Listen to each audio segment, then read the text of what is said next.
Bonjour à tous et bienvenue dans cette nouvelle vidéo consacrée à l'histoire des différents personnages de Dead by Daylight. Cette fois, on va s'intéresser à la vie du spectre et de sa cloche funeste. Allez, c'est parti. J'entends au loin l'alarme industrielle et distordue annonçant l'ouverture des portes de sortie. Cette fois, peut-être, un ou plusieurs survivants finiront par s'échapper. Ce qui est le plus triste ici, c'est qu'il n'y a jamais de gagnant en dehors de l'entité. Les survivants vont s'en sortir, certes, mais ce n'est que partie remise avant leur prochaine épreuve. Quant au spectre, qui vient d'échouer dans sa chasse, il va sans doute subir la colère de l'entité qui n'aura pas eu son repas. Qui sait combien de survivants ce tueur a déjà offert en pâture à la bête. Pourtant, je ne peux m'empêcher d'éprouver une certaine forme de compassion pour lui, au vu de son histoire tragique. Voici ce que l'on dit de lui dans les archives officielles de la tour. Philippe Ojomo arriva dans ce pays avec pour tout bagage l'espoir d'un nouveau départ. Il fut heureux quand on lui proposa le travail à la casse auto Haven. C'était une petite casse auto où les policiers se faisaient graisser la patte pour détourner le regard des affaires louches qui s'y pratiquaient. Ojomo s'en fichait. Il avait côtoyé de près le crime dans son pays natal. Et tant qu'on ne l'impliquait pas, il ne s'en mêlait pas. Lui, il réparait les véhicules et faisait marcher la presse. Et il le faisait très bien. On insérait une voiture et un petit cube métallique en sortait. Jusqu'à ce jour fatal où, par hasard, il vit du sang couler d'une des voitures à compacter. En ouvrant le coffre, il trouva un jeune homme, bâillonné, ligoté, au regard paniqué. Ojomo libéra l'homme qui réussit à faire 10 pas avant que le patron d'Ojomo ne l'arrête et lui tranche la gorge. Quand Ojomo exigea des réponses, on lui expliqua qu'il avait été en fait un simple bourreau, car presque chaque véhicule contenait une âme. C'était le service que fournissait la casse auto à certains clients. Ojomo perdit pied, et par la même occasion, la tête. Il jeta son patron dans la presse et l'actionna doucement. Quand la tête sortit, Ojomo l'attrapa et extirpa tête et colonne vertébrale du corps. Puis, il quitta les lieux, et on ne le revit jamais. On se rend compte, à la lecture de ce texte, que de son vivant, le spectre était quelqu'un de foncièrement bon.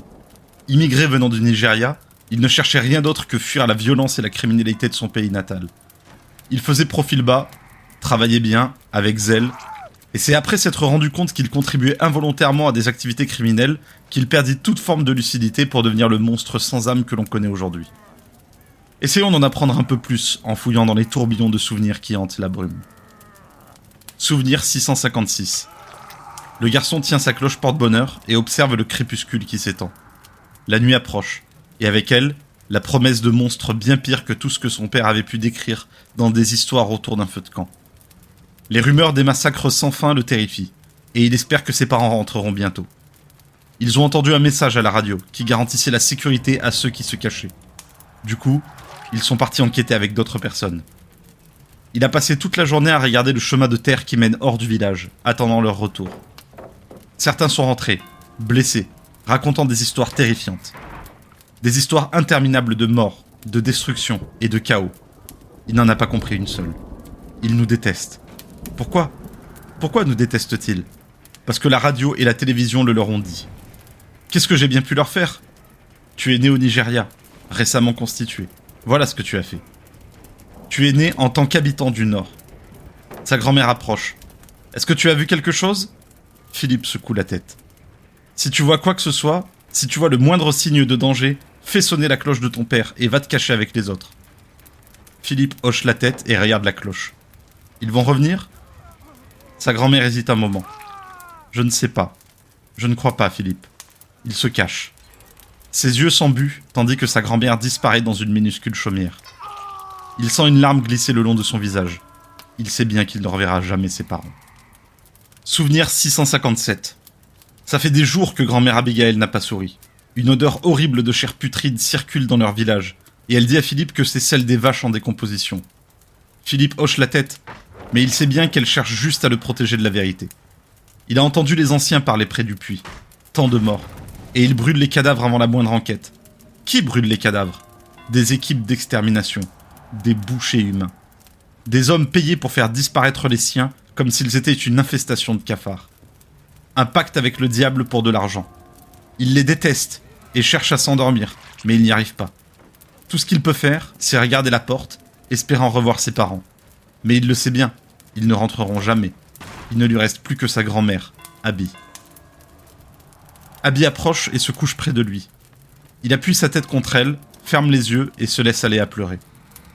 Il l'entend ouvrir la bouche pour parler, mais aucun mot ne s'en échappe. Il ouvre les yeux et voit qu'elle pleure en silence. Avant qu'il ne puisse dire quoi que ce soit, une cloche sonne. Son visage se ferme alors qu'elle le saisit par les poignets et le mène vers une trappe. L'instant d'après, ils sont sous terre. Les vibrations du massacre assourdis passant au travers du sol. Il se tortille entre les bras d'Abby. Elle le serre de plus en plus fort, tandis que ses pleurs et ses hurlements se fondent en un vacarme insupportable. Il n'avait jamais pensé que les humains pouvaient émettre de tels bruits, et c'est tout ce qu'il peut faire pour ne pas crier lui-même. Il se tortille et Abby lui couvre la bouche, juste au cas où. Souvenir 658. Silence. Un horrible silence déchirant. Philippe a du mal à bouger dans leur bunker de fortune et tente d'entendre quelque chose, quoi que ce soit. Abby lui donne un coup de coude. « Voyons voir ton niveau en maths, Philippe. » Des mathématiques ? Elle cherche à le distraire de l'enfer de l'extérieur. 6 plus 24 moins 8. Il fait le calcul. 22. Elle sourit et fait oui de la tête. Elle enchaîne les opérations, les unes après les autres. Il répond, les yeux se remplissant toujours plus de larmes. Elle lui touche le visage. Ne pense pas à ce qu'il se passe dehors. Écoute ma voix et joue. Il hoche la tête et fait de son mieux pour réussir ses exercices. Mais il ne peut s'empêcher de penser à sa mère, à son père. Il disait que les mathématiques étaient un bon exercice cérébral, qu'il serait meilleur à l'école et que ça lui ouvrirait un tas d'opportunités que son père n'avait jamais eues. Son père. Il ne pourra plus jamais faire de mathématiques avec lui, ni jouer aux échecs avec lui, ni écouter ses histoires. Et tout ça pourquoi ? À cause d'hommes qui acceptent de l'argent pour commettre des atrocités. Abby lui redonne un petit coup de coude. Philippe lui demande de répéter l'opération, juste au moment où les pleurs d'un bambin déchirent le silence. Il regarde immédiatement sa grand-mère. Ses yeux s'élargissent tandis qu'elle se lève et s'approche de l'échelle. Philippe la rejoint et lui prend la main. « Ne pars pas, je t'en prie. » Elle hésite, observant la trappe au-dessus d'elle. « Je ne peux pas laisser cet enfant seul. » Philippe hoche la tête. Il veut tenir sa douce main ridée pour toujours, mais il la laisse partir et l'observe monter l'échelle avec courage et disparaître par une journée caniculaire. Souvenir 659. Des heures, des jours, des semaines. Il ne sait vraiment pas combien de temps s'est écoulé. Il n'a pas quitté la trappe des yeux tandis qu'il répétait d'innombrables calculs dans sa tête pour éviter d'accepter la triste vérité, que sa grand-mère avait disparu avec le reste des siens. Il entend sa voix, son rire, ses soupirs. Il veut la revoir. Il veut voir ses parents, ses amis, ses voisins. Il veut tous les voir, mais il le sait bien, sa vie ne sera plus jamais la même, et il préférerait être mort à devoir vivre sans eux. Il ferme les yeux et sort dans la nuit froide. L'odeur de décomposition humaine assaillit immédiatement ses sens, lui rappelant les cadavres d'animaux écrasés sur la route au soleil pendant des jours. Sauf que c'est bien pire. Il fouille le sol, éclairé par la lune, et trouve rapidement la cloche de son père près des restes carbonisés d'un cadavre. Que s'est-il passé ? Tu étais censé surveiller. Tu étais censé nous avertir. Il prend la cloche et appelle sa grand-mère dans un murmure rauque. Mais le murmure se change en cri continu. Il hurle jusqu'à en perdre la voix, et la seule réponse qu'il reçoit, c'est le silence assourdissant de la nuit froide et indifférente.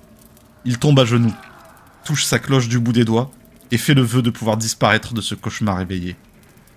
Souvenir 660. De village en village, c'est toujours la même scène. Mort, destruction.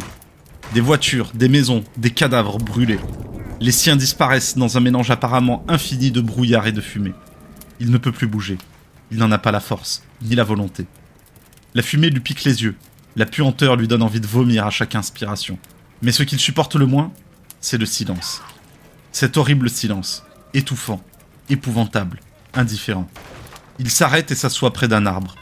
Un vautour le survole tout près, attendant qu'il se décide à mourir. Celui-ci préfère la viande fraîche, crue, ni brûlée, ni arrosée de kérosène. Il ferme les yeux un instant et se laisse emporter, loin de là. Mais très vite, il entend une voix. Une voix qui ressemble à celle de sa mère. Il ouvre les yeux et voit une femme, accompagnée de plusieurs enfants couverts de boue qui le regardent. La mère lui tend la main.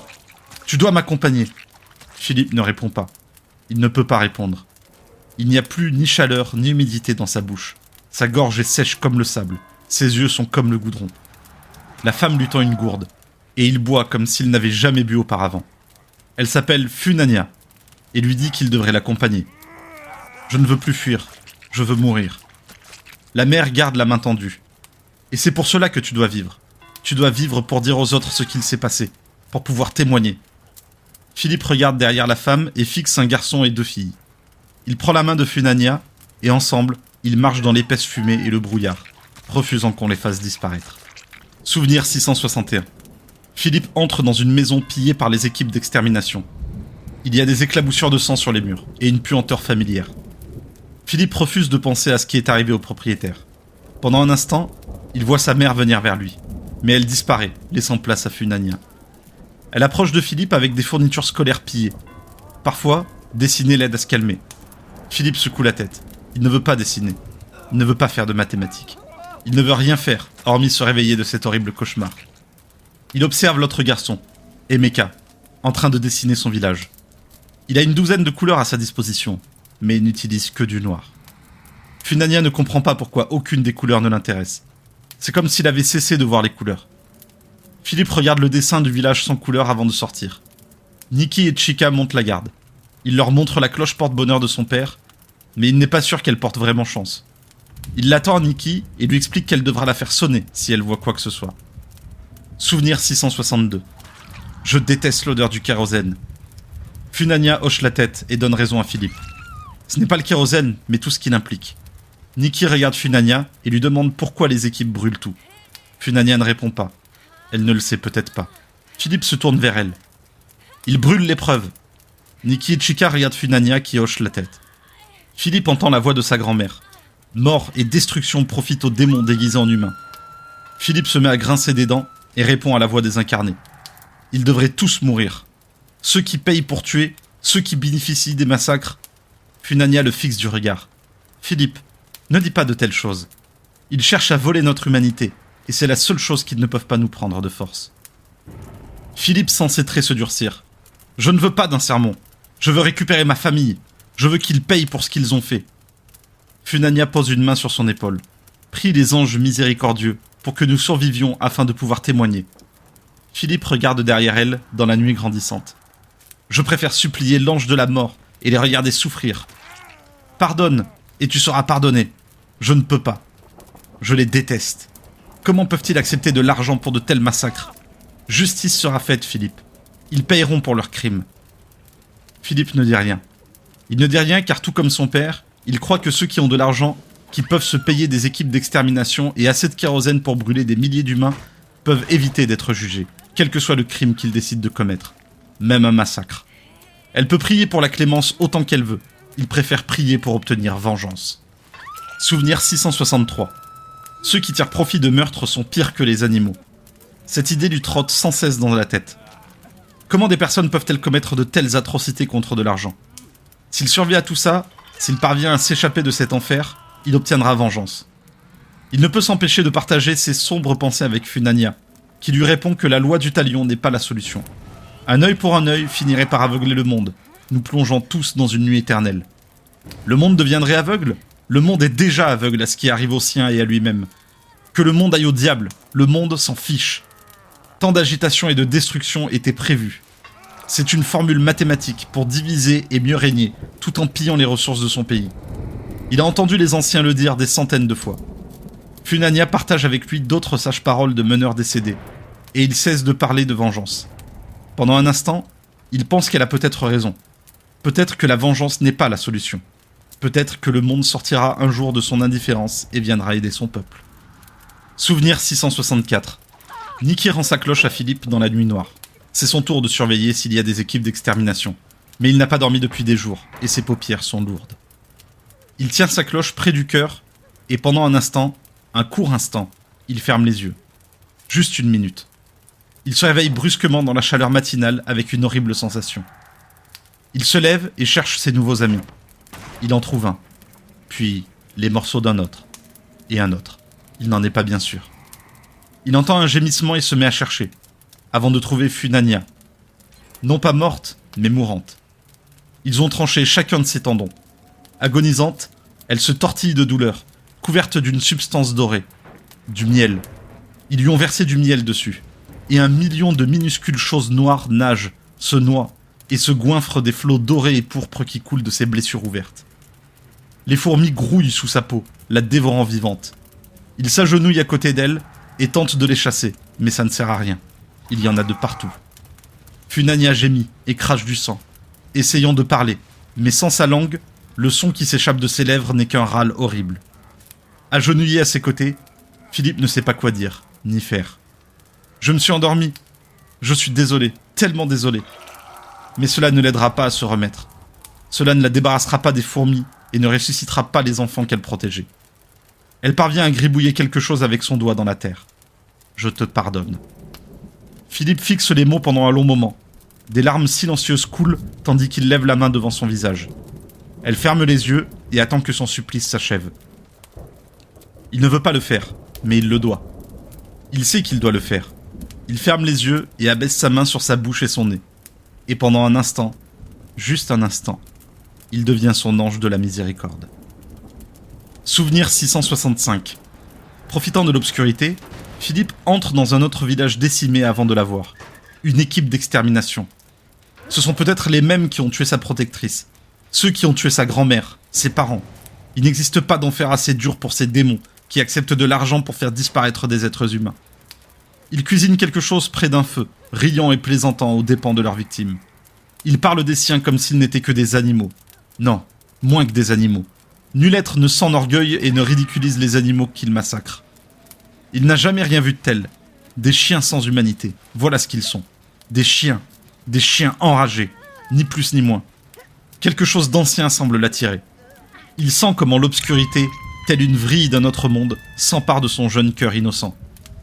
Mais il n'est plus jeune, ni innocent. Il entend la voix de Funania. Pardonne, et tu seras pardonné. Mais il ne veut pas pardonner. Et il ne veut pas l'être non plus. Il veut les voir souffrir, tout comme les siens ont souffert. Il veut les voir souffrir pour lui avoir tout pris.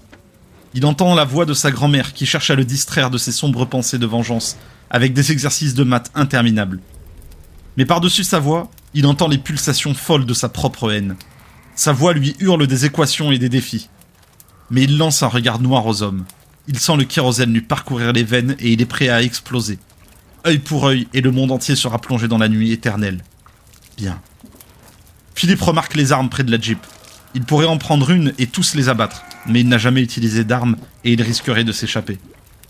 Il pourrait bien chercher un couteau ou une machette, mais ses chiens pourraient facilement le maîtriser. Va-t'en, Philippe, sans jamais regarder en arrière.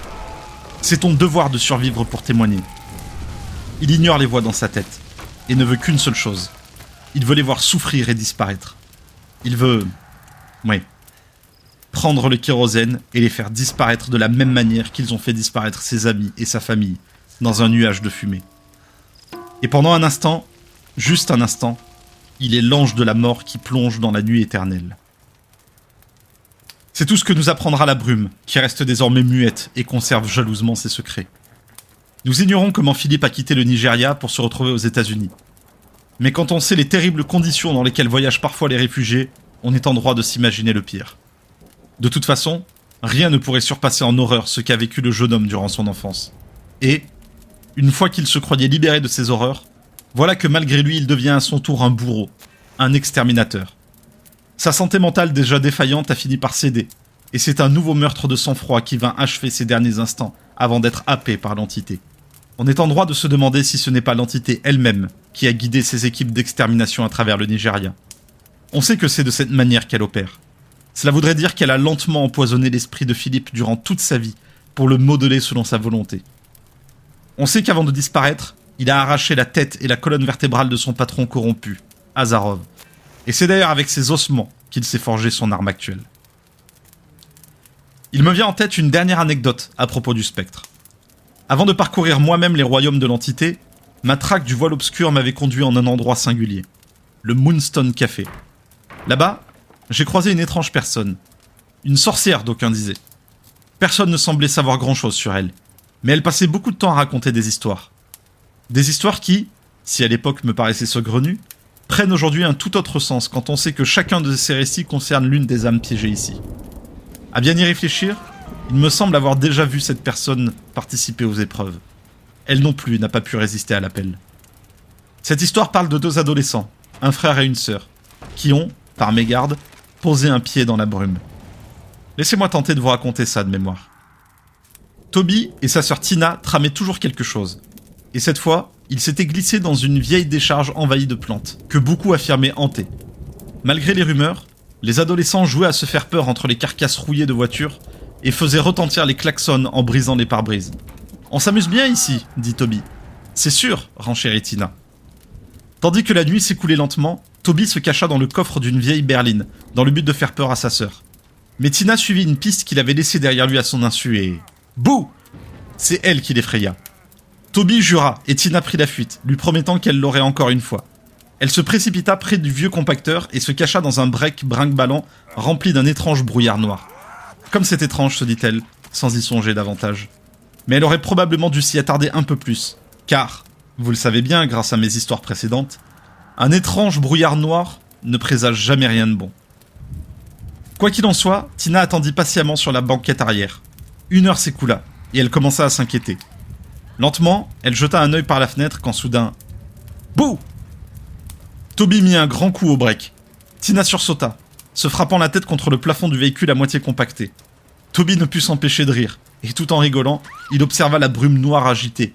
Et c'est là qu'il la vit. Une cloche. Une étrange cloche de fer qui ne ressemblait à rien de ce qu'il avait vu auparavant. « Regarde ça !» dit-il, s'emparant de la cloche et examinant le travail d'artiste. Il s'empara alors d'un bâton qui traînait par terre et frappa la cloche, bêtement.